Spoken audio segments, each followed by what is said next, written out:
Animation in the film industry has always been an important element in the way cinema is expressed. The Japanese culture of animation, or anime as we refer to it, started in the early 20th century but didn't really become known until the 60s and 70s. Fast forward to 1988, where Katsuhiro Otomo had a vision that would elevate the genre of anime forever. Today's tale takes us to Neo Tokyo post World War III after a devastating nuclear bomb in the year 2019. After the kidnapping of his friend Tetsuo by the government with their intentions to involve him in secret experiments, his friend and a well trained bike gang leader, Kaneda, is on a mission to save his friend. With the obstacle of anti government activists, as well as corrupt scientists and a less than desirable government leader, it is too late to save Tetsuo. An epic battle emerges of the ages. Who comes out on top, and what is the outcome? Today, we do a discussion of sorts on the 1988 anime classic, Akira.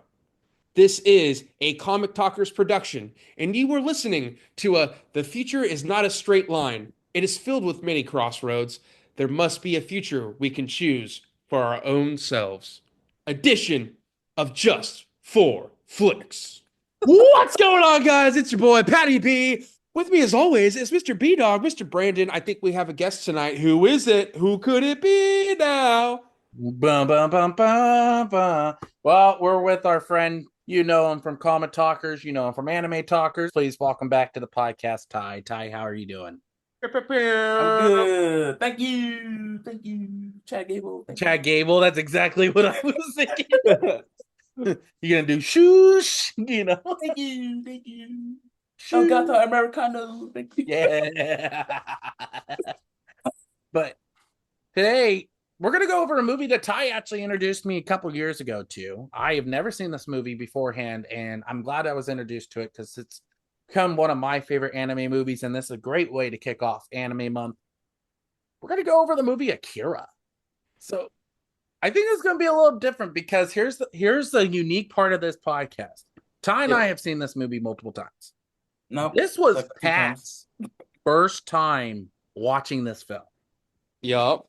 So, Pat, let's start off with you. What was your take on this film? Like, what was your thoughts going into after watch and then going to after watching them?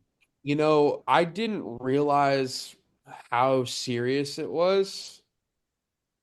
Yeah, I know that sounds very generic of an answer to say. Like, I just didn't realize like how like I did when you tell me the titles of movies I've never seen, I don't really like if you tell me like who's in it, like obviously this is an anime, it's different, but like say you just give me a wide spectrum of a film and be like, "Oh, hey, this is, this movie." I'm not gonna look up anything. If you just tell me who's in it or what it briefly summarizes, I'll just go into it watching it. So I did that with this just because it is an anime. I'm not, as you guys know, it's not my cup of tea. I am slowly getting into it, as we'll talk about today, of the reasons why we love this film so much. No, I don't think I was ready. I mean, I adapted. I did a Bear Grylls. I improvised, adapted, and overcame in this. Okay, Clint Eastwood from Heartbreak Ridge. No, I'm You pretty sure that's improvise, you overcome, you adapt. No, I don't think I always incorporate animes with being like more fun. I think it's probably because all the animes I grew up watching were Studio Ghibli films, and those tend to be more PG animes, it seems How dare like. you? Well, compared to this, I mean, do you see the violence in Studio Ghibli movies like what you see in this? Because that was the one thing that threw me off was just the violence. It's gonna take me a few more times even after this recording to really understand the story. You get it to a certain point, but you could tell that there's a deeper meaning to this movie. You know, the artwork, obviously, and we're gonna talk about this more as we get into it, but the artwork was one of the more stunning features for me of watching this film. It just it just makes it pop, you know? Well, you bring up a good point because the thing is that when it comes to the animation, this movie, what was it? They had two different releases. You had the one in 1988, which was the original made in Japan, all that, and it was marketed to the United States, but it wasn't really to 2001 time frame where they dubbed it. Really? I didn't. Yeah, Yeah, I had it no was a idea. while before they dubbed the film, which cost them like another $1 million to do it, to dub it. Got it. So, and I don't find any issue with it. I think that when it really comes to sub to dub, is I feel like when you listen to the natural language, yes, you get the real like translation of what they're really saying. But the difference I feel like it points to is that acting. But my thing is just like sometimes it's how you deliver the dialogue that to me portrays a lot. 100%. I mean, it's the way that the characters carry themselves, right? It's the motives of how they're portraying this film. Like that's the whole part of it, you know? No, I totally. You gotta remember though, this came out in 1988. They had how many years to translate to dub? So of course they got like a huge like advantage of all right, we gotta make this good, gotta make this dub good, you know. Right. So instead Well, of doing it like the next day to translate to dub, of course they got like a huge head of time to make it good. Like imagine another movie, right? That's we probably never seen yet. Waited like that long to translate, you know. But Well, of course, it'll be like more impactful in the voice. that's kind of more why I said it that way because in this movie too, you get that feeling, especially from Tetsuo. Tetsuo really portrays that. And when you really get that vibe of like, huh, a guy who was always the person second, always the one that was always being protected, everything like that. Now he's got all this power. You get more from that and how impactful he is and throughout this film. It's because it's usually the opposite, where the dub version, there's the people say they don't feel that emotion from the character. While you're saying, "Oh, this one is way better than the natural one." Like nobody ever like says that, you know. I'm saying like it's weird to hear, even though you barely watch like anime, you're like I'm a one newbie. percent. I'm a I newbie. know, I but know. for you to say that is like a lot of people are probably like, well, he hasn't seen enough anime to say that, you know. When you really think about the story too, there's just a lot of stuff happening that I feel like that the impact of the voice actors and stuff really matter. And having those moments, that's why I said I felt like even with Tetsu was to me really great. The guy, I can't remember the dub actor's name, but I felt like he just portrayed it so well. That's why I was like, yeah, I could see it. Like, but I see your point too, that usually it's the other way around. And I totally agree with that. I'm just saying, I think it just depends on the actors. So, That's how I like, feel.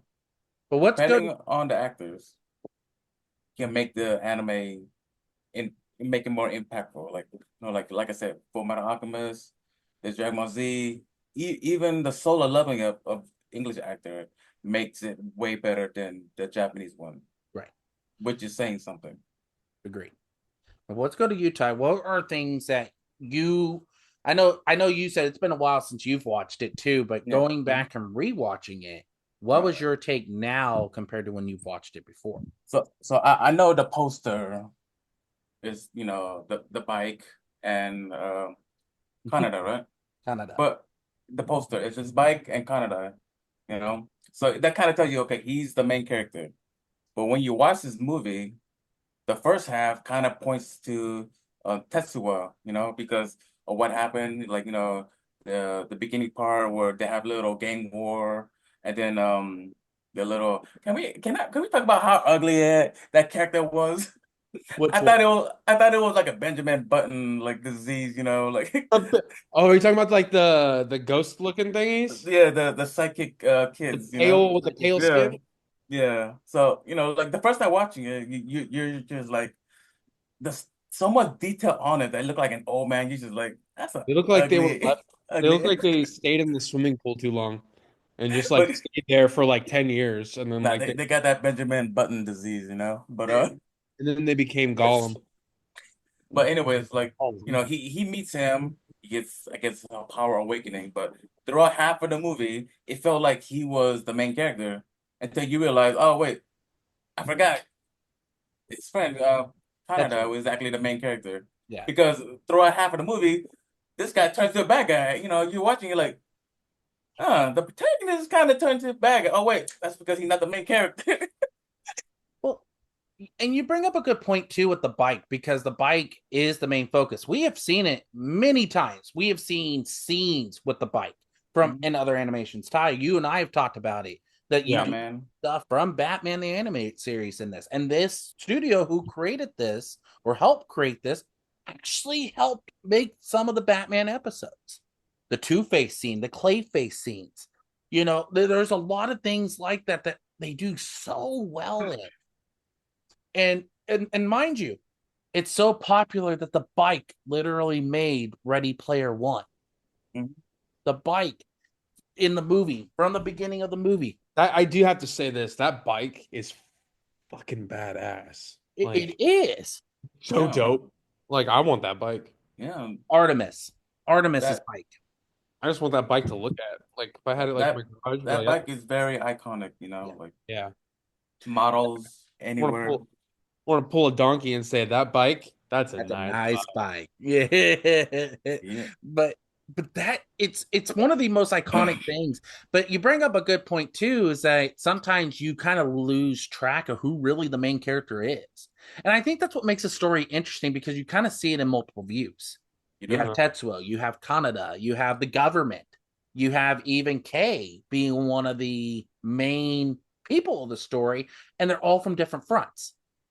You have Tetsuo, who's the main kind of like antagonist, who's given all this power, but with friends with Kaneda. Kaneda finds Kay and saves her from being arrested, but then gets hooked up and finds all these secrets out. And then you find out Kay and the resistance are going after the government about all this stuff that they're hiding, and and how they're treated by the government. You know, there's a lot of things that just, there's so many vantage points in this film that you just see things all over the place, and it's what makes this movie so interesting to see. You know, like it, and I'll put this out there before we continue on too. This is not a one and done movie. You cannot sit there and say you understand this movie No. on that first time watching it. I watch this movie every time I've watched it, and I pick up something new every time, and how I look at things. It's always a different aspect. And I think I've watched about 4 times now, but it's such a great movie, and it's a great way to look at things in a like, and it's like Pat said too, this is not a movie you would think with anime. When you really think about anime movies, again, you look at Studio Ghibli. Studio Ghibli has been that vantage point for so many years. But that's why I said, and you'll see that throughout this month. Yeah, we have 2 Studio Ghibli films, but the other 3 are going to be movies outside Studio Ghibli. Mhm. And that's what's so important, because I feel like outside Studio Ghibli has like a format. They have their way in doing things, just like Disney does, right? When you look outside that box, Akira, Perfect Blue is another good one. Your Name is another good one. You have all these other movies, and they make it more interesting to watch. I feel more enthralled watching a movie like Akira, Your Name, movies like that, than I ever do with Studio Ghibli films. There's room for improvement. Let's add some violence. I want to see. No. Like Princess Mononoke got close, but there's no cigar. That's the closest we've ever come to violence. Yeah. Well, you have Castle in the Sky. You have a couple, but nothing to the extreme of Akira. If there's one thing I learned about this movie, bikes are flammable. That shit was traumatizing, dude. When I watched the guy just get executed in the middle of the street, and I was like, "What did Brandon have me watch, dude?" Like, That was a good scene, I huh? thought this was gonna be like a very whole, well. It made you feel like Platoon, but escalated. bro. I just thought this was gonna be a wholesome like anime movie, like just yeah. And then I just was not ready for it. No, no such I thing. should have known. I should have known when I saw the fucking atomic bombs dropping in the very first 30 seconds. I'm like, oh yeah, this probably isn't going to be as wholesome as I thought it was going to be. Well, and see, that was my like, Ty chose the movie. And I was like, how can I explain this to you without giving you context? So I just went in there and straight up said, I'm not going to give any context to it. Just watch this shit. Yeah, Just watch the movie, figure it out on and your have own. fun with it. Yeah, Because that's kind of what Ty, like, I remember this. It's kind of how Ty got me into it a little bit. He was just like, I would just watch it. There's really no way in explaining it to you. This is why this is such a perfect movie to have a discussion about, because there's so many avenues you can take. There's so many ways you can look at this movie and talk about it. The endings, especially. The ending is so powerful, but it's that moment of how do you view it? Everybody's going to have a different interpretation. And that's what makes this movie so interesting to watch. Because you might watch it 1 minute here and be, oh, yeah, it's all about power. It's all about this. But the next minute you kind of get in there, and it's like, huh, Yep. I have a different way in looking at it now. Yeah. That's why I said the best thing, if you guys have never seen this, is to go in without no expectations. Go in Uh-huh. watching the movie just to watch the movie. I will say this too. It's like I think in total of prepping for this, I think I watched a total of three like full times. But in that process, I actually listened to it because you know how I like to listen to movies. And I didn't mind it like listening to it because I mean you hear all the obviously all the English dubbed over version, so you're able to follow along a lot more. And I just there was certain parts that were being said that I was like kind of clinging to. Like I love that opening bar scene when he's like, "Oh, I ain't gonna tell him what's in it then." You know, like he's like, "Get out of my bar." Like, Mhm. dude, and by the way, like I think I I understood when you get to that opening sequence, like after the whole bombing part, and it tells you like where we're at and all that stuff, and then you finally, you see Tetsuo and Kaneda for the first time going into that bar, and I'm like, man, I really like appreciated the animation right then and there. I started to realize like, holy shit, like the detailing in the walls, the car or the motorcycle or just every little thing was just precise. And the fact that they had to do that multiple times and stitch it all together, like that's just impressive. Well, Absolutely impressive. let's put it this way, and I found this little trivia note to bring up in this, and I want your guys' opinion on this.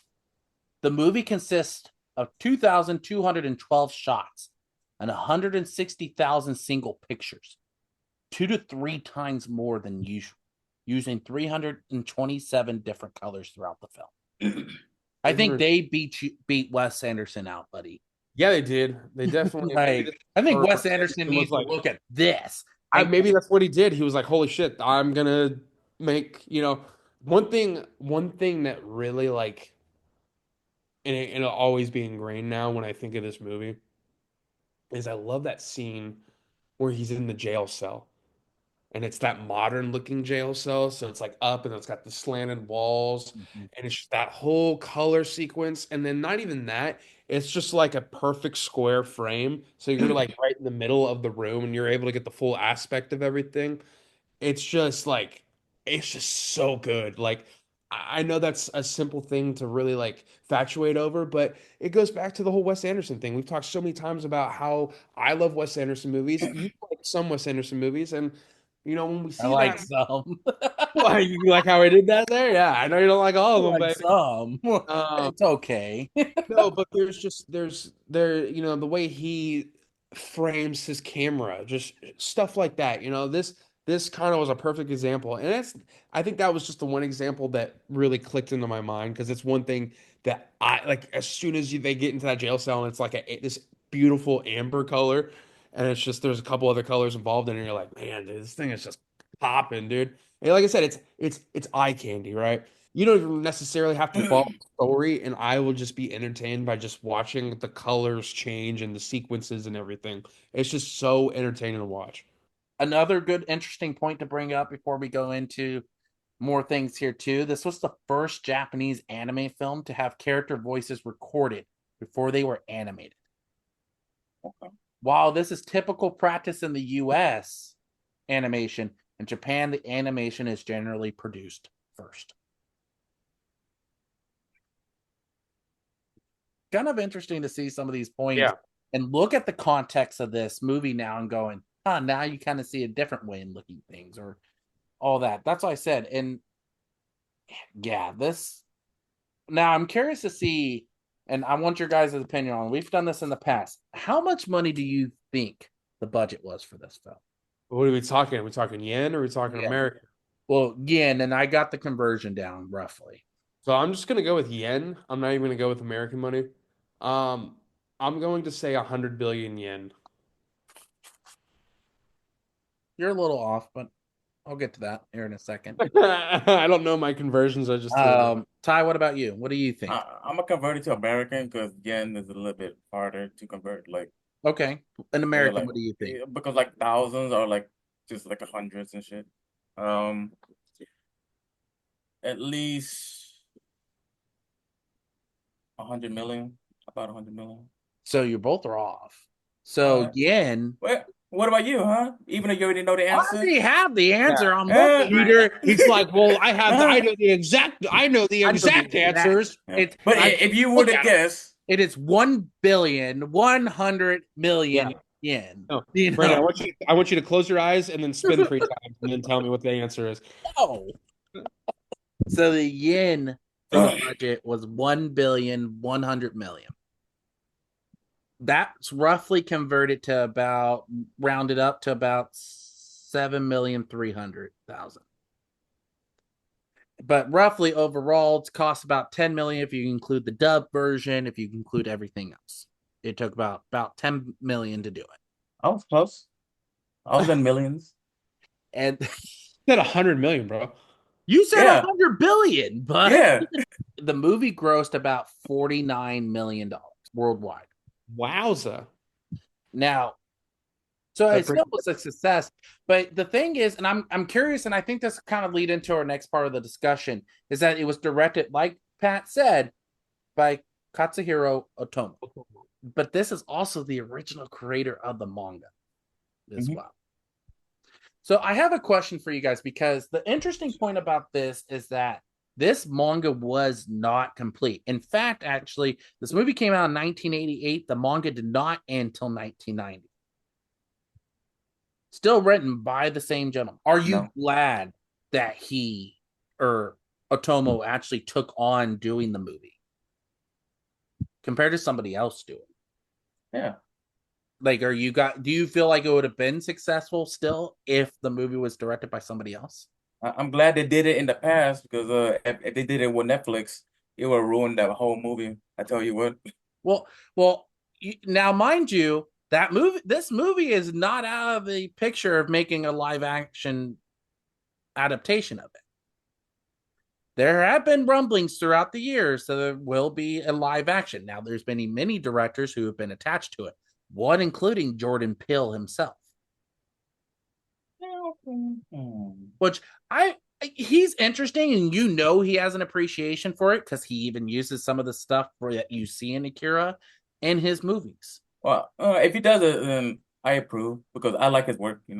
He was attached for a while, and then he kind of bailed out, but then there was talks again of it being made. But it's like this movie, I don't feel like it would have the same touch as you would get in the anime.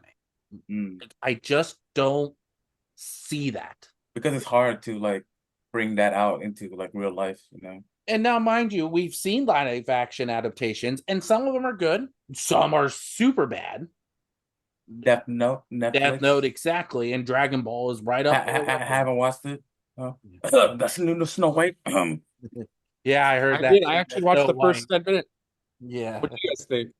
I didn't never watch it, but I heard it's lower than Dragon Ball Evolution now. So that is now considered the worst movie.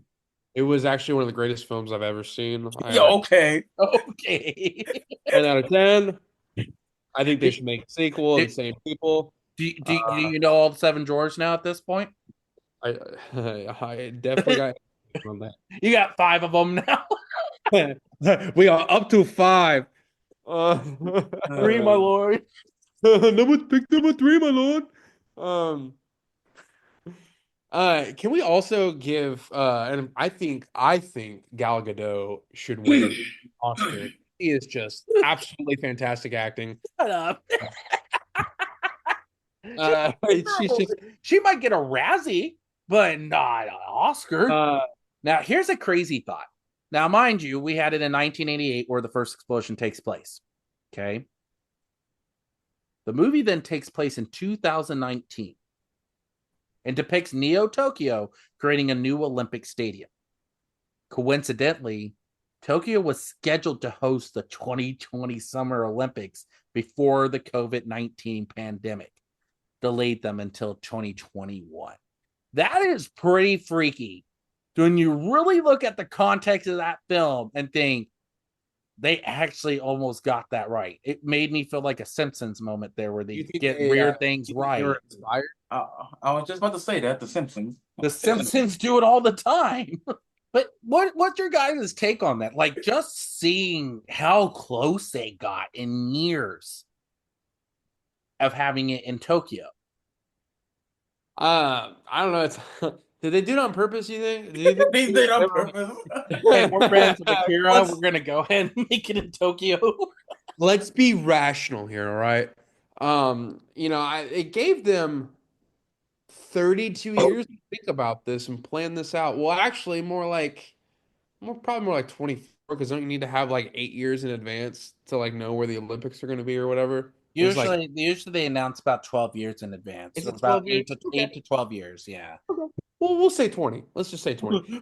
They had 20. Tomato, They had, tomato. It's hopes. yeah, yeah. They had 20 years to think this, and they're like, Akira is one of our nation's biggest films, I think. And maybe, just maybe, we can make it kind of nostalgic for the great fans and make it look, no, I'm just kidding. But like, I don't know. It's a year off. Do we need to get too tied into it? Or do we have to overthink it? No, it just was funny. Like it was a Well, fun thought to really think about because oh, it is. Well, even at that, like to think about even the correlation of COVID being a global pandemic. pandemic, a big issue, and think of in this movie, the bomb that goes off in Tokyo, you know, catastrophe, I guess you'd say. So I guess the reason why it's there maybe is because of catastrophe, but I don't know. I think it's kind of a fun tidbit though. It's definitely a fun little theory. Movie theories are always fun to think about, especially when they have characters involved in other movies. So, What about you, Ty? Do you feel like that's a coincidence, or do you feel like they just have really good predictors in the back office? they hire the guys. They hire some Simpsons guys. They're like, oh, we're gonna go back over to Yeah, America. no, I think they have a pretty good prediction. Like, if you think about it, right, it's almost like Back to the Future. Oh, it's almost time for like the hoverboards. Like people are rushing it. Like it's kind of like that. Like, oh, it's almost time for the Olympics. Let's do that, Japan. Let's do it. But Let's do it in Tokyo. we have to. It was in the movies. We gotta make this happen now. It makes me wonder what other movies are out there that have other prediction for like the future. But I kind of figured we got a couple more parts, and then we're gonna have a trivia little showdown as Of well. course. I'm gonna let them work as a team, so they're not Uh, working against each other. Thank God, because I'm gonna struggle. I'm already struggling. Okay, but here's let's talk about key moments about this movie and favorite moments. Like Ty, let's start with you. What would you say is one of your favorite parts of this film? All right, so it probably had to be one of the details. So when he loses his arm, right? You see him reform his arm with like the chunks around him, but you see how all the detail he makes.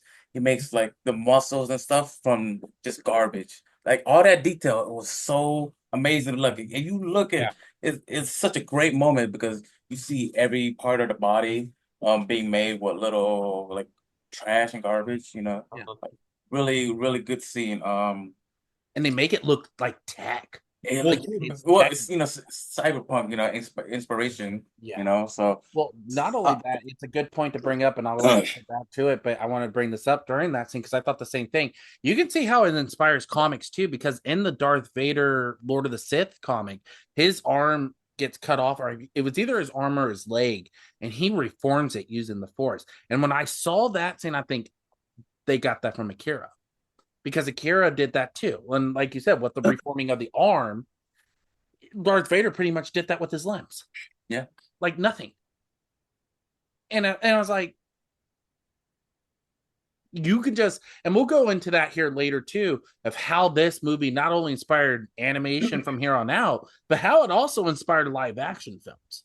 Uh-huh. And because there's a lot from this movie, and it's a cult classic for a reason. It set standards. But going back to Utah, I didn't mean to cut you off, but I wanted Yeah, to bring that point up. no, you're good. There was another scene that I like, like towards the end when his body started to like deform, right? So like that monstrous this big blob. You remind me of the episode of South Park, The Trapper Keeper.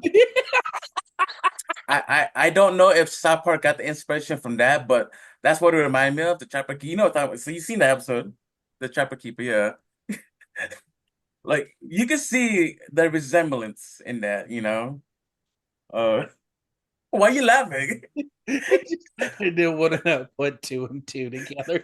But you see it, right? I Like, can see it now. yeah, there's a good episode. You can see like the similarities in like in that part where he gets deforming and Eric Carmen gets deformed too. It's just like it's pretty much it gotta be expired, from Akira. But um yeah, well what about you, Pat? What's your favorite scene? Well, I mean, like I alluded to earlier, I really gravitate towards that jail scene or the jail cell scene. I know it's probably not as important as a lot of other scenes, but I really just enjoy the scenery and the layout of everything and how they just make everything look so crisp. I mean, that's a tale throughout this whole movie, right? I mean, just the artwork in general is just so crisp. That first scene when you're really just introduced to the two main characters, you kind of get a sense of who they are within that first 15-minute sequence. I really enjoy just when they go down the city with the bikes and everything. And obviously we talked about the bar part, but one thing also, and it kind of go into my con part of it. I'm not a big fan of the commander or the colonel or the Yeah, right yeah. Colonel, get yeah. his name. You mentioned it earlier. Uh, I hate that guy, but I think you're supposed to hate him, and that's my con for the one of my cons. But there is a part where it's him, and I think he's meeting with a bunch of soldiers and maybe somebody else in like the middle of the city, and it's kind of like at nighttime. And just like I say again, man, just the scenery and everything that surrounds them with the colors of the buildings and everything, they just make the architecture in this film look so cool and so like just with the times of what they're trying to portray. And I think they just do such an awesome job with that.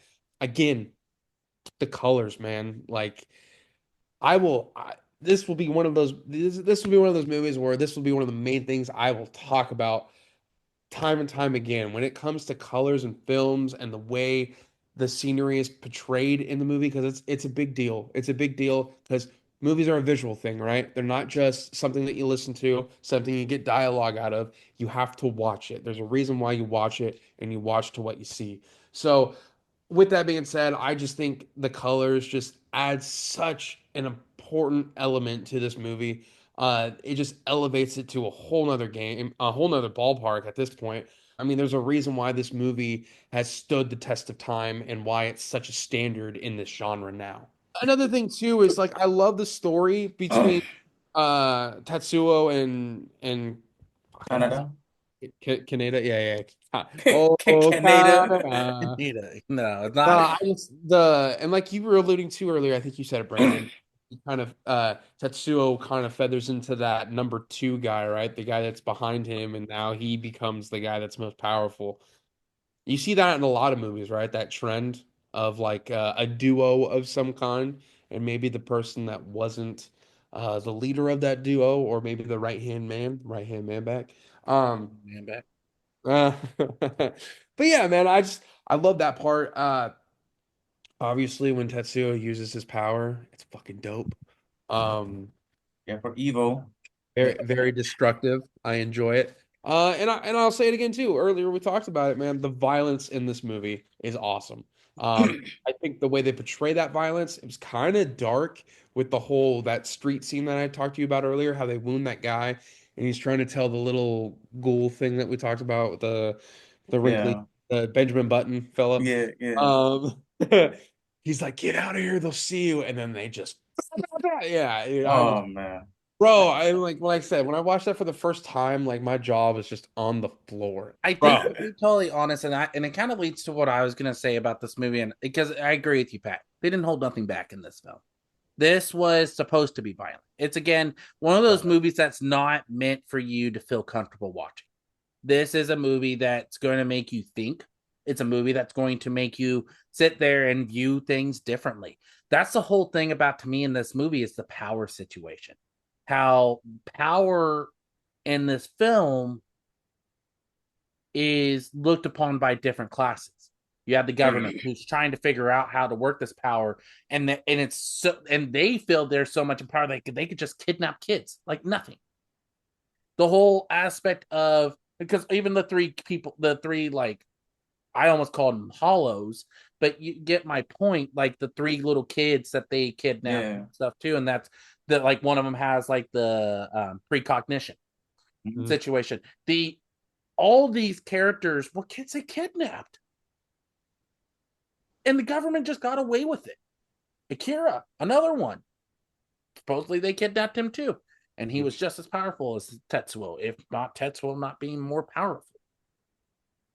Well, we don't know that for sure. Exactly. But that's the whole thing of this that the context of this film, and especially near the end, can be looked at in many different ways. Yeah, and I think with that being said, I think that also blends in with the fact that you probably need to watch it a couple more times to really, I think, get a grasp. You know, you can make it the easy way and do your research on Reddit forums and stuff and see what other people think and maybe get an idea from that. But I think you really just need to interpret. I mean, it's hard to take away from what the ending is, right? You know, again, it's going to be something that I will have to watch down the road throughout the years, maybe, and just kind of dissect it a little bit more. But And again, it's not a movie that you're going to sit there and I think that was kind of and I think that's what I've told Ty in the past too. It's like I kind of like movies that I can try to interpret in the first time viewing. But the thing is, it's like this one is again, there's just many ways you can look at this, you know, and but to go to my scenes that I enjoyed, like I do like that power struggle. I agree. One of my favorite characters, it's Tetsuo. And the reason I like Tetsuo in this movie is yeah, he's the main antagonist, but you see how that power corrupts him quick. And how at first he thinks what the heck's going on. Those illusion scenes are strong. And it's like when he has those disillusions of like the bear in the room. That was freaky. yeah, That scene alone. odd, kind of odd, right? For a movie like but you have that. You have the scene out on the road where he comes out and you just see all of a sudden like he's going crazy until the government comes in, injects him with something, and then takes him away again. Like nothing. I think it was like a sleeping pill to make him go to sleep or relax. Like the sleeping. Yeah. That's It's what I thought too. It makes sense because it's to calm him down, you know. Which also gave us our iconic meme, you know. If you ever see him when he goes, that's the iconic meme right there, you know. I love that. But like even Tetsuo through this film, it's like you see how people just view him kind of as a god. Like he is viewed as this person with unlimited abilities. Like he is looked at like you see the following behind him when he's going down to take out part of the military and the government. That's why I said like even the person like I hated the guy even too on that little pedestal that people are carrying around. I'm like, dude, no, that doesn't work. But like going to the arm part, I like when it sprouts out on that chair. Yeah, Like, that scene was so well done. yeah. And I wondered how many times it took them to do that. Well, are you talking about like where the tendons get together, where how Ty was talking about? Yeah, so not so much that, but when he's sitting in the chair, right? And and how it sprouts on the chair. Yeah, I know. That was really well animated in that film. You know, like we talked about the first bike scene in the movie, the first gang fight. That is iconic in its own name. When you really look at the context, we say the skid from the motorcycle. That's so iconic. That is one of the most iconic parts of this film. Because you see it redone in Teen Titans. You see it redone in Batman the Animated Series. And of course, both those by Robin. but it's just the point. But you see all these things and how it's shaped animation and how so many, even live action films have taken stuff of this movie.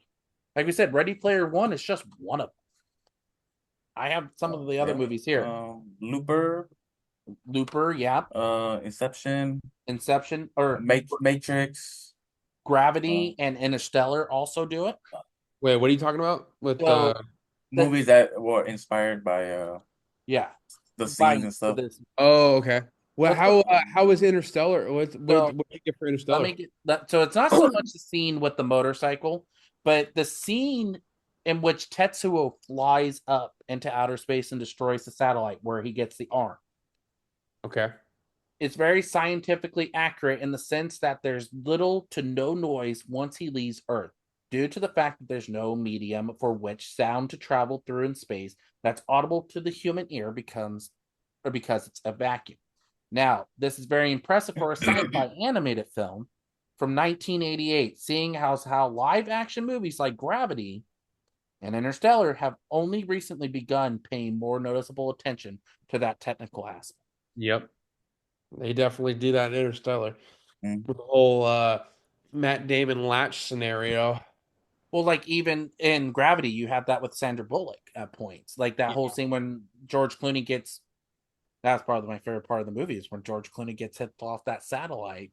And You then know you what though? I control him. like though for like a good 15, 20 minutes after that, he's still floating in space and Yeah.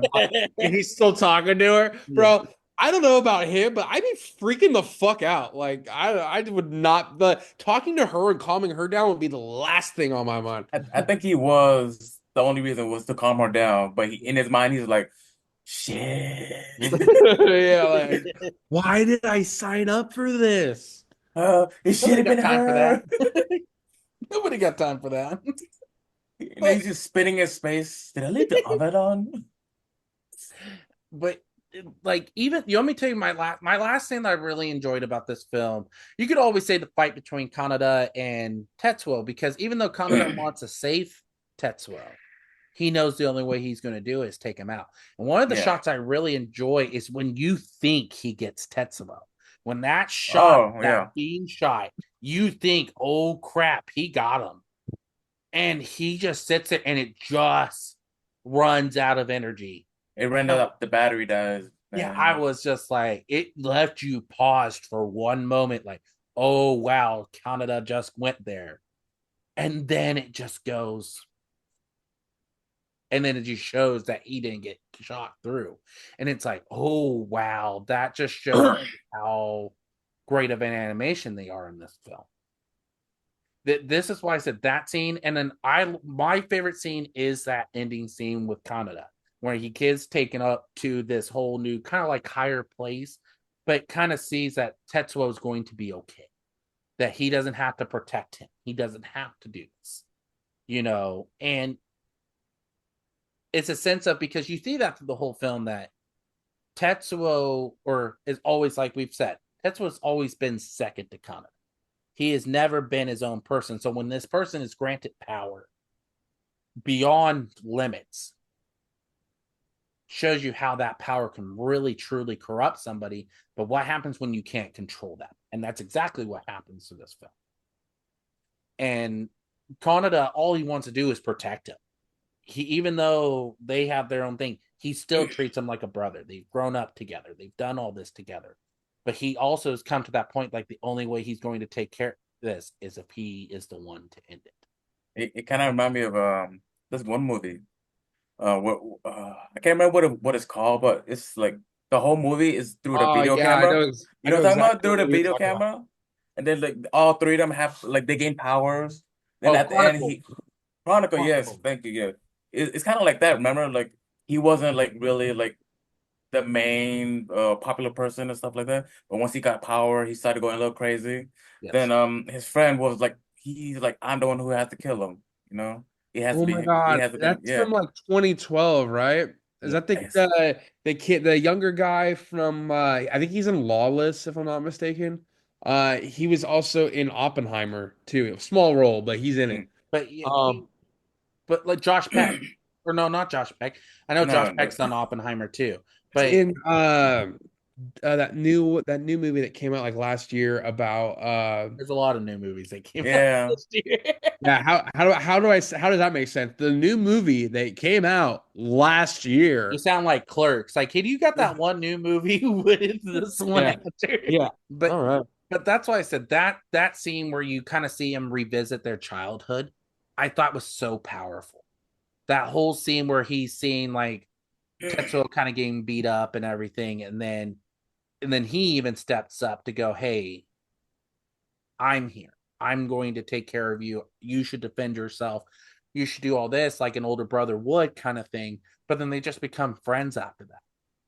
But he knows at this point that he's safe and he is off to a whole nother world in life. That's what makes this movie so powerful to me, because I feel like that final scene with him is just so well done and so well shot, and so well animated. Not so much well shot, but more well animated, that I really enjoyed. Now, let's go into the context of your favorite character throughout the film. Who would you say is your favorite character tied through this film? Uh, my favorite character. That's hard because, like I said in the beginning of the movie, it's all the attention is the Tetsuo. I, I guess Canada is probably my favorite. Like I could go to the dark side and pick Anakin. Because he was kind of like an Anakin. Once he got power, he just I You, could have, but I didn't want to. Don't underestimate those powers. what about you, Pat? Who would you say is your favorite? And that joke didn't get fucking enough No, praise. You guys just let that go right over your heads. Like, wow, what did he just say there? Don't worry, the people are probably laughing at it. Assholes. Straight up assholes. No, I like Kaneda, man. He's cool, man. He's got that fucking Canada, not Nike. Canada. dude. I'm going off of the dubbed version, bro. Like that's what they say. They say Kaneda. Watch the fucking movie. We did. Yeah, boy. Dude, he does not say Canada. He says Canada. I never said Canada. I We said never said Canada. Canada. Oh my God. It sounds like Canada. Might as well Even just say even Canada. that one scene where his friend is looking for him, he said it too. Canada. No, I just the character development of Kaneda, man. He's badass. He is the main character, right? Yeah, Well, yeah, he is. yeah, that's what I said. I agree with Ty, like in the context of when the poster's shown and through the film, when you first see it, you think it's Canada. But the Yeah. thing is this movie loses contract or points where it's like, okay, now who's really the main character? Because Yeah. it could be Tetsuo, it could be the government, it could be Kay, it could be It Canada. cannot be the government. You. But what I mean, it's just like I can't remember the colonel's name, but it was I know, but the three ain't kids. no way in any movie the colonel or the government was the main characters. Come But We'll I on. just don't call mean it. it like that. But I mean like they're the main focus at Yeah. points, because it's like a vantage point situation where everybody is looked at differently. Every point of view, it's like I like kind of how Ty mentioned it, like Chronicle. It's that sense of you really see a different point of view. You see how one person films it, but how he turns to the dark side compared to how the others are. It's that sense of it's a really good movie that way, and that's why I was kind of curious. So The thing about Tenetsu, right? In the beginning, I think he was already power hungry. Because if you So, remember it, he killed a cop with a baseball bat or his weapon. I think it was a baseball bat. dude, this guy's got a fun name. It's Colonel Shikishima. yeah, that's your favorite. We got you. No, that's Yeah. no, he's actually my least. We got you. We got No, you. don't be No, he shy. does. It's on record. You're not fighting it. Don't be shy. Come on by. You But guys are picking on me. I'm gonna go home. You are home. You're home. It's your home. You're too good for your home. but Uh, but like I probably put I like Kay's view. I do enjoy her through the film. I feel like she gives that enlightenment to Canada and how he looks at life. His whole perspective has changed. It's that whole thing of how he looks at things, and now he has to see it in a different light, and how he's going to take down Tetsuo. Tetsuo, again, you're given power And now it's like he doesn't have to be number two. He can make his own story. He can make his own number one story. And that's what makes it so unique through the film. And like I said, I would probably say those two, I would say, are my two favorites. I like Canada, but I don't feel like after watching it a couple more times after discussing we were going to do this, I just felt like I didn't find myself somewhat, how do you say it, like relating to Attached? him. Attached? Yeah, like Okay. you don't feel attached. You don't relate to him. K, you do. You relate to Tetsuo. You relate to different characters like that, but you don't. I just don't find myself relating to Kaneda. That's Kaneda is fair. there for, like, I hate to say it, like, for the eye candy. It's for all those iconic moments through this film. Well, meaning like in a sense of like he's the one that does the bike skid. He's the one that Okay, does all okay. this. That's what I think of him as. I don't look at him as, oh, he's a character that's going to have a big point of the story, or yeah, now he's got to realize different things, but that didn't come into play until Kay came in. And that's the whole unique part of this film is that you see him change his outlook, but you don't see him change until Kay comes into play. Strange. Yeah, okay. But Yeah, that's the thing. Like when you think of Kay, Kay's one of my favorite characters. I enjoy her character. It's, like one of my favorite scenes is that you see like she struggles even when she pew pews one of the cops. yeah. The fact being that you see Canada like, hey, it's okay. Let's go on. Let's move. You Yeah.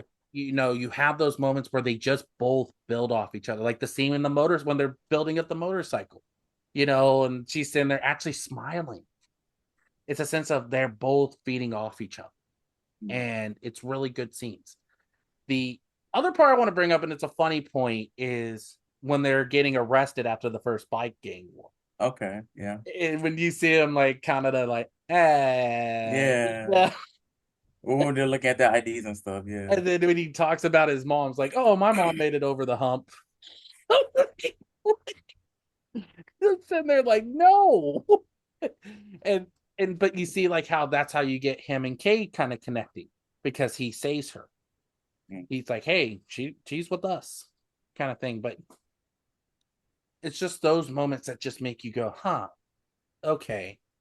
Like even the scene when they go to the school and the principal, the PE teacher is going in there, discipline. It's like, no, it's like dismiss. Oh yeah, I was talking about that, how he was a whore because he got slapped twice that day.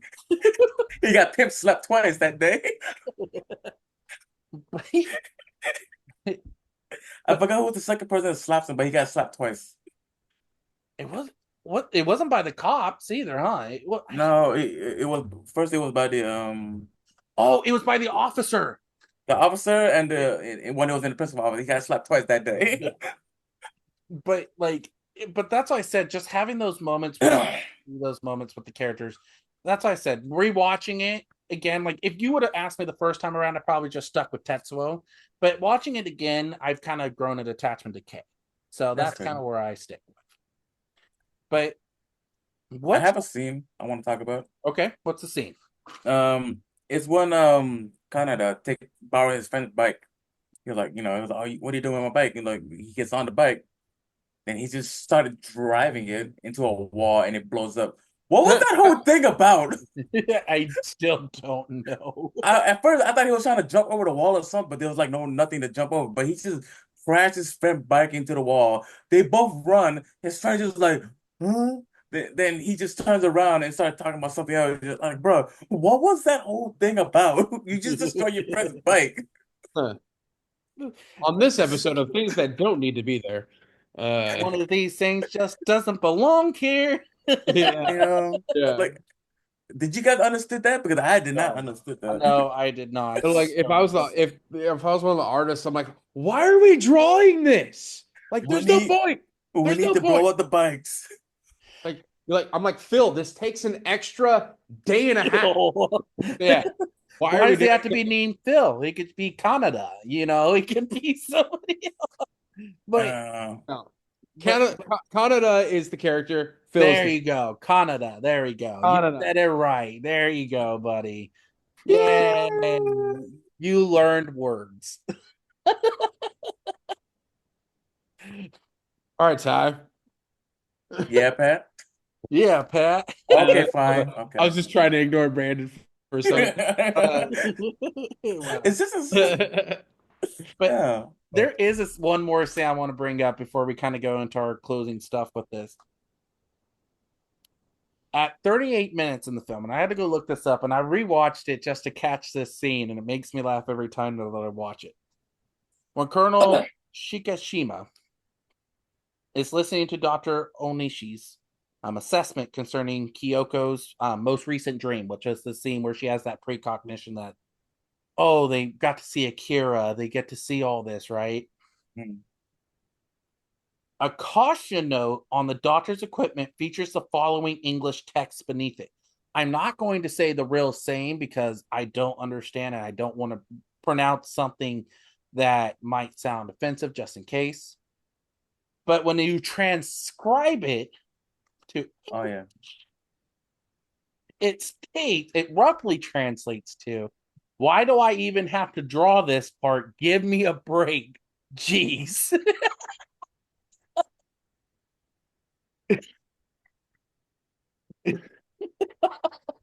It's just that touch with the animation that you just love, that they can sneak stuff like this in and get away with. It's when I saw this, I was like, oh, I gotta bring this up because it's a small little snippet scene. If you miss it, you miss it. But it's like one of the funniest things if you catch it and you understand what they're saying. But that's just rough translation. We always know the translation isn't always correct, but at least we kind of got somewhat of a translation. The Now I want to kind of go to Otomo before we kind of end things out. Now Otomo did not originally want this as a movie. The thing is here is what it states. He did not intend to adapt the series outside of the manga. However, he became more intrigued when the offer to develop his work for the screen was put before him. He agreed to an anime film adaptation of the series on the grounds that he retained creative control of the project. This insistence was based on his experiences working on Armageddon. It's something interesting, and that's why I wanted to bring up that point. Like, do you feel, and that's why I brought it up earlier, it's like, how do you feel with him directing the movie instead of being somebody else? Mm. Because I feel like this movie, I just feel like we wouldn't have gotten that satisfying ending if it was somebody else. Yeah. Well, there's certain styles of how directors, even how directors structure their films, right? I think, why do I feel like Alfred Hitchcock was notorious for doing that with certain movies, like Rear Window or even Psycho or something like that. But anyway, like the way the way endings get evolved or everything crescendos to an ending or even kind of has that flat ending, kind of like this one. This one in some cases is there's different endings where there's an ending that you can interpret differently. I don't know. Yeah, Yeah. that seems like that'd be it just depends on the director. There's always those directors. I mean, what kind of ending or what kind of feeling of the ending do you feel, I guess? Like how do you feel what if you had one word to describe the ending of the movie, what would you describe it as? Just as like an odd take, and that's not even something like that you always thought of. It's just maybe something on the fly because you know how you were saying earlier, you can watch this movie multiple times and your opinion can be changed from it, you know? Well, that's exactly what I was going to say. Like, if you would have asked me this 3 years ago, I probably Yeah. wouldn't even given you just one word. I was just giving you an acronym with like WTF. W. Because, but Yeah. the thing is, Yeah. because you get that ending, not only do you get the satisfaction of Tetsuo, but you really see what the three kids were originally put through.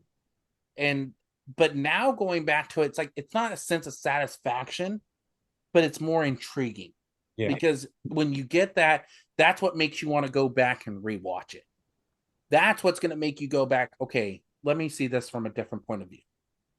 And I think that's every time I've watched it, I've looked at it in a different point of view. I looked at Mhm. Canada's version. I've looked at Kay's version. I've looked at Tetsuo's version. And seeing each one and how they look at this, it's widely different, Yeah. but it's interesting and intriguing. But let's go into Ty. Ty, what's your take on the beat or the ending? Like how Patrick said, if you could describe it in one word. Mysterious. Ooh, okay, that's a good Yeah. word. Why would you Because say that?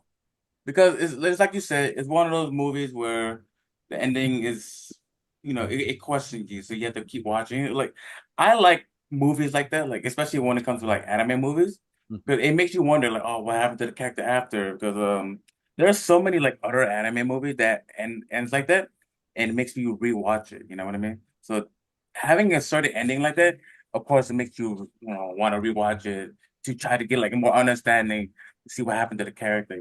That's how I see it as.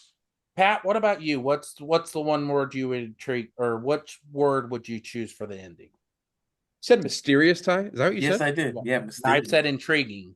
Intriguing. Hmm. Uplifting. Uplifting. Interesting. Okay, okay. How would you describe uplifting? I, Well, I don't know. You said the meaning with like I think it explains with the three, with the kids and everything and how that seems kind of resolved. There's a couple of resolved things, right? With the Mhm. Oh Canada and No. Canada, Canada. Canada, Canada. and The first time. The first one. Canada. Canada. Canada. I like that. I like that one better. Yeah. I don't know. Just I think there's probably an uplifting sense to it, and then there's a non-uplifting sense to it. I don't know. I was gonna say if you had to describe the whole movie, I would say vibrant, but we're just doing Well, that. I kind of figure you were going that I would have could have understood that because Vibrant. now Mm. now I kind of want to go back on the discussion quick that we talked about a little bit ahead of time or a little bit ago where we talked about this movie has been up to being made into a live adaptation. Who could you see direct the film? Uh, And I know I think that's a harder question, but like I didn't mind when they talked about Jordan Peele. Watching it, like how Pat said, I kind of see Wes Anderson, but the only thing I see with Wes Anderson is I don't think he'd get that convoluted with the movie. I think in that movie, I don't think Wes Anderson would get that dark. No, he won't. That's That's my the thing. one problem. He has rated our movies, but it's only because there's curse words in them. It's not I because there's like I have another director to throw out there if you're interested to hear, and I think Pat, you would know where I'm going with this. For how many visual stuff there is in this film. oh, I feel like I know who you're gonna say. Let's see if it is. Who do you think I'm going to say? So I was gonna actually go with Denis Villeneuve, That's an uh, interesting one. the Dune director. Yeah, okay. I was That's thinking Nolan. Okay. I think Yeah. Christopher Nolan would be perfect for I this. don't I don't know if he would. Do you think he would do dark like that? He did Oppenheimer. I don't think oh, how dark you could get more than that. And he's done the Joker. And he did Insomnia. He's done dark movies. It's He, true. like I said, Oppenheimer, you might not think is dark, but the movie's about the creation of the atomic bomb. Like pretty it, good list. Yeah. yeah. Like when you really look at the context of those movies that he has done, I could see him pulling this off. Yeah. Especially with no special effects, like he's doing it all by sets. Well, there's going to have to be some special. Some, but he's really good at minimal, at doing minimal is what I'm saying. Like I could see the director from Dune. I could see him doing it because those visual contexts, like even with like how the mutation happens, I think he could pull it off better than Nolan Yeah. could. But I don't know who. Like you could say a partnership with Wes Anderson, so he gets the Oh, colors in. But well, hold on too. I was thinking of this too. I mean, think of it like the cultural thing with it being, Japanese style and everything. He did do Isle of Dogs, and yeah, I feel like I mean Isle of Dogs is great. And it's not a PG movie. It's not, and it's not meant to be a PG movie. So, I mean, I know, like I said, he did rated R movies. They just weren't meant for that. He showed people dying in his movies, but it's not like in Life Aquatic with Owen Wilson's character dying. Like, spoiler alert, you don't really see it, but he dies. So it's just stuff like that. It's not like it's violent or in any way. Like going You're not seeing, like I said, you're not seeing people get shot in the street. and I'm going back to Jordan Peele. I see Jordan Peele getting that context right because we've seen him do weird Yep. movies. We've seen him do Us. We've seen him do Get out. He's done Nope. That's the whole thing. I feel like with the way he portrays the films and the context behind it, I think he can portray a good Akira. But when it comes to special effects, that's going to be his downfall because he's not known for a lot of special Well, effects. he doesn't work. Now, I didn't watch, didn't he recreate the Twilight Zone? He was the host of it, so he was Yeah, kind of like your, Oh, yeah. okay. but he also helped produce it, and it was good. But but that's why I said like he wasn't known for that, and he's not known for special effects. He can do good with certain stuff, but he's not on that level like Nolan, or he's not on that level of other directors when it comes to special effects. He's there. Like I would not put him on the same level as Guillermo del Toro. What And about Michael Bay? Just the no, explosions. Cross, no, cross. The whole movie would just be explosion. Like imagine they're just like in prison, all of a sudden explosion. It hasn't exploded in a couple minutes. let Explosion. me ask this question, and we'll go to Ty on his director. Could you see I don't somebody? have one. Could you see somebody like Steven Spielberg do something like this? I was I thinking thought Michael Mann. That would be another good one. Michael Mann from Heat. I could see it for the contest, but is he good with special effects? Like, would you put him on a level like No, that's the no, only he does reason I more. say Spielberg because I think Spielberg does really well with the special effects. Yeah, That's the only reason I pitched him too. But yeah. he's getting older. And if I'm not mistaken, I think him and George Lucas were kind of against this movie from the get-go. But Really? yeah, I don't think they were a fan of this movie. Like, oh, it's not gonna Well, do this, or yeah, they're I don't not think gonna they do were ready this. for it. And look what this movie did. It made a lot of context for stuff yeah. later on down the road. I even think there's a Star Wars scene where they actually show like even the skid of the motorcycle kind of thing again. Like it's with a speedster or a speeder. Got it. But that's Okay. what I said. I'm not thinking Star Wars, huh? Like What? you want me to tell you another good one would be good for this? And I just thought about this because of a Star Wars thing. I'd put somebody like Jon Favreau up for that discussion. I don't think he would be terrible. Yeah, I Like mean, you could. you partner him and Jordan Peele together, you have that mindset and the weirdness of it, but then you have somebody who can do the special effects. Yeah, I that's think what I was thinking. Like, what if they just combine two directors, to make have each of the weakness be covered with somebody else. Christopher Nolan and Wes Anderson. Dude, Christopher. No, hold on. Check this out. Christopher Nolan and Quentin Tarantino. No, not Tarantino for this Yeah, one. Not for dude, this one. bro. No, No, that shit would hit hard, bro. no, it would It would not. hit They so would put hard, more. dude. They put The dialogue, all the violence, bro. Tell me it wouldn't, Yeah, but Ty. the violence, but the dialogue. Is it Quentin really? Tarantino's pretty good for violence. But not for this. You got to remember when it comes to Quentin Tarantino, Tarantino is dialogue. Not for this.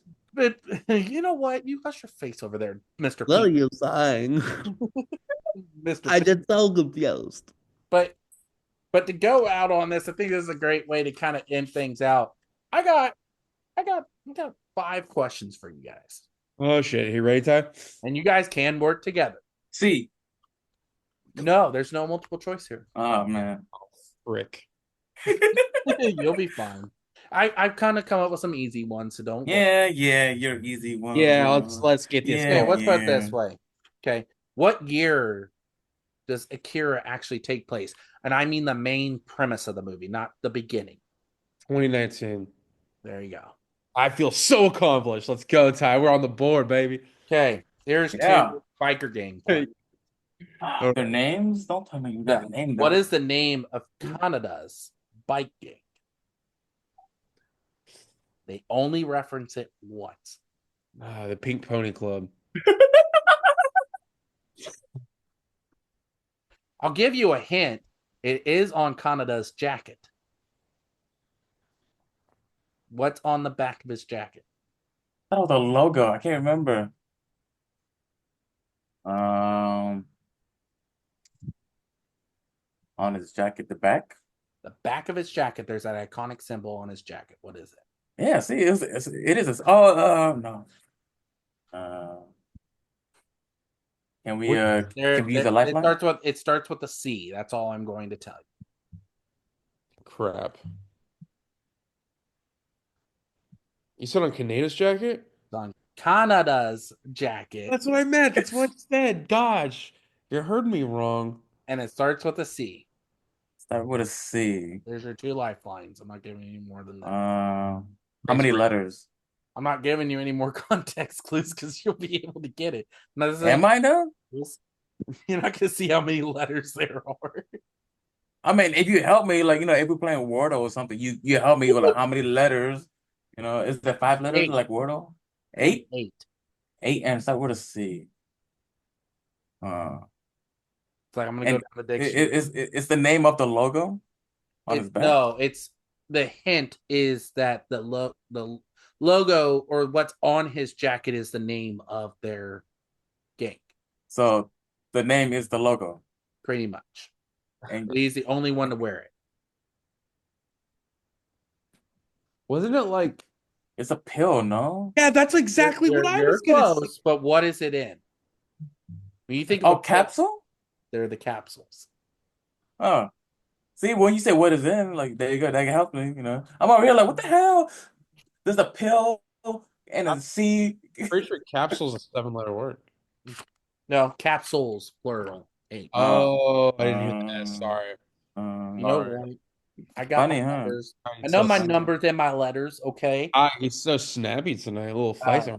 Okay, here's your other biker question. Ready? What is the No. name of the motorcycle gang that Canada's gang fought against in the beginning of the film? Well, if they're capsule, then that don't have to be swallow. That sounds so bad. Which one is it, baby? It's fits and swallow. I'll give you a hint. The main one that he plays chicken with, his face paint is pretty much resemblance to what they are. I don't remember what his face paint looked like. Clowns. Clown, okay. The clowns. Is that what their biker game is called? The clowns. Oh, I thought you was telling me his I face think paint. the English translation is clown faces, but in the context of actually the subbed, I believe it's just clowns. Interesting.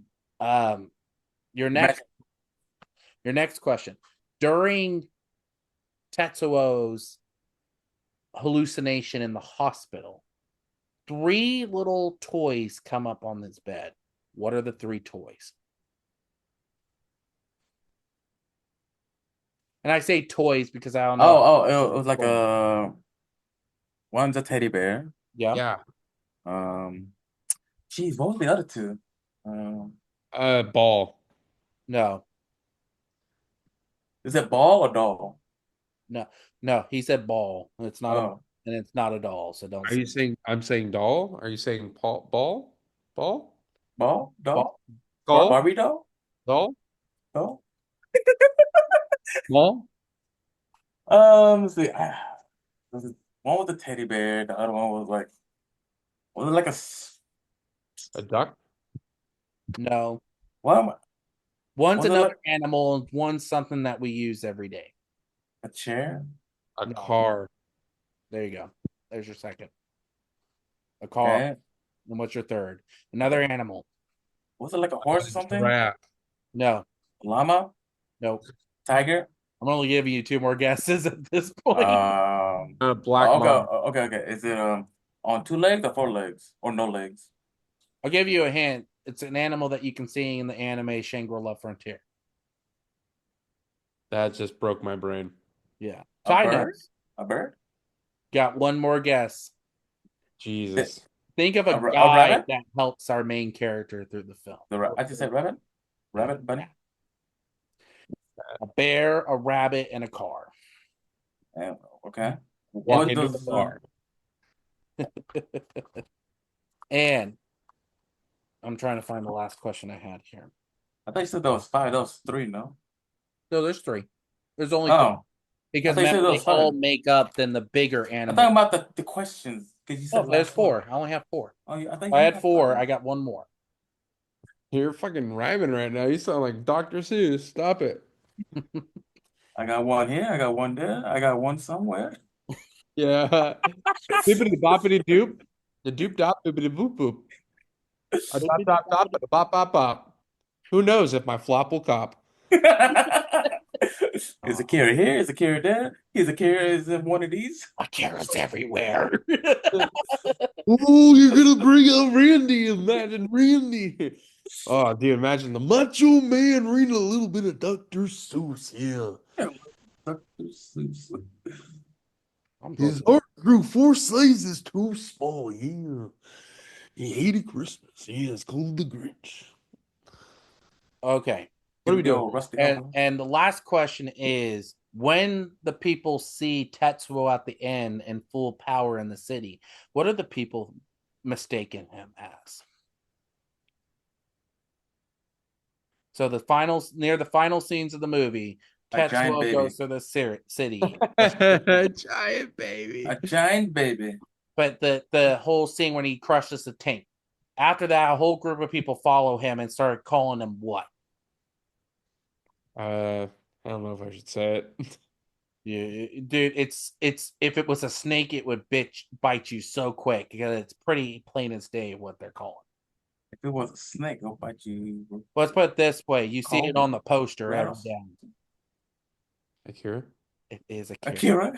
It is Akira. They call him Akira. Even They the old call guy him up on Akira. that little seat that they're carrying, he's oh Akira, Akira, you know, it's all that. Like you get that, it's like he says it so they know about him. Akira. They call him Akira.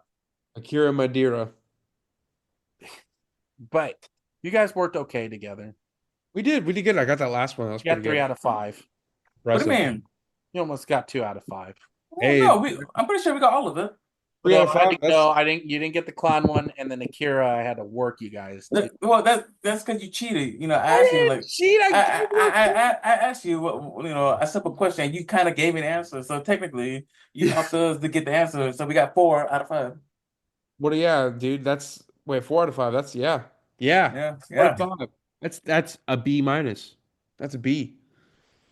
80% fractions. Get it? And Thank my you. it's thank you. Thank And then when I you. say something, shush. Settle. I did. But I think this is a great way to end out the podcast. How we're going to end this out? Let's give us our ranking. So, out of a scale of 1 to 10, where are you giving it, Ty? A 9.5, just because it helped inspire many things. Artists too, like Kanye West's music video. So Yeah. yes, Yeah, stronger. I Stronger. know. Yeah. Just made me laugh when you said because I forget about that. Too. Yeah, it's a good music video or music. Just that one. Okay. But what about you, Pat? Where are you ranking on a scale of 1 to 10?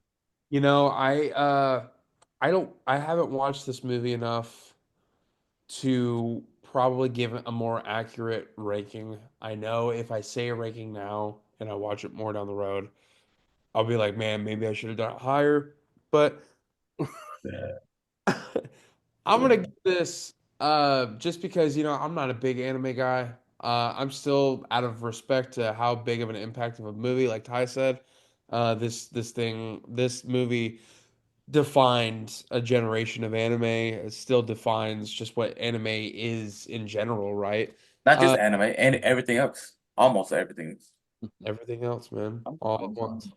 What? I'm gonna give this That's a movie I'd like to cover too. I'm gonna give this the prestigious 6.9. Whoa. I thought you would go higher on it, but And were you rating this as a pizza? no, he's going with the honorable 6.9. Okay. 69. Yeah, I get it. Couldn't even give it a 7. Yeah. Couldn't even give it a 7. It's not bad, but it's not good. It got to be really hard for you to get like an 8 and 9 and a 10. Huh?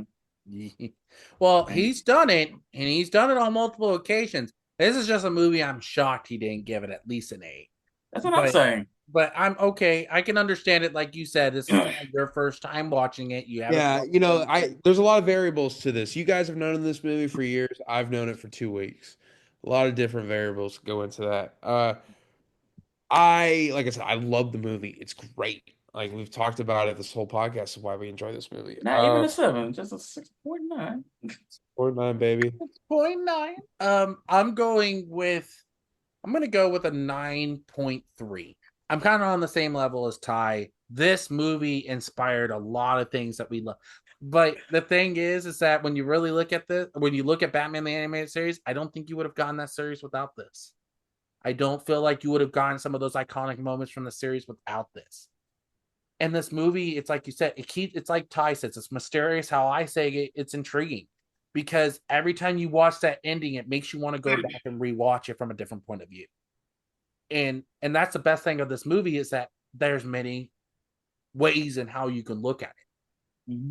And all evolves around power. It involves around society. It involves around the classes again. And I know we talked about that in the movie Parasite discussion that we did, Pat. But the thing is that I feel like this does it in a more kind of a more not convoluted way, but more of an intriguing way to look at things. And I think it works so well. So I give it a 9.3. I think it's a great movie. So fans, let us know what you guys think about Akira. Let us know what you guys love about the movie. Let us know what you guys would change, what you guys love, what you guys didn't like, who's your favorite character. Let us know in the comments. We want to thank Ty for joining us again on this wonderful conversation. You will see him throughout this month on a couple more videos that we're going to be doing, including Your Name, Kiki's Delivery Service, and also Perfect Blue. And Pat picked that one. yeah, Kiki. no, that one was Pat. Yeah, that's what I said. Out of all movies you can choose, Pat, you're like Kiki's Delivery Service. What's bad about this movie? It's not that nothing bad. It's bad. just there's so many other Studio Ghibli films you could have chose. We almost got you to do Grave of the Fireflies, but I said I don't know if I want to put you through that. Yeah, you put me through Akira. Akira was violent. I loved Akira. And Oh, wait till you get to Perfect Blue, buddy. oh yeah, I'm excited. Yeah. I haven't watched that either, so Yeah, it'll be a great one for me too. Night. There we go. We're gonna watch Yeah. that one night then.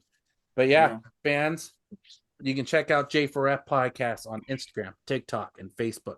You can listen to the podcast on Spotify and YouTube. Remember, if you like this content, you want more of it, hit that like button, subscribe to the YouTube channel, and hit the bell notification so you never miss an episode. I'm going to turn over to Patty B to take us. Thank you guys for everything. Thank you, Ty, as always. And thank you, B-Dog, as always. Thank you guys for welcoming me into the anime world. And remember, we do it just for flicks.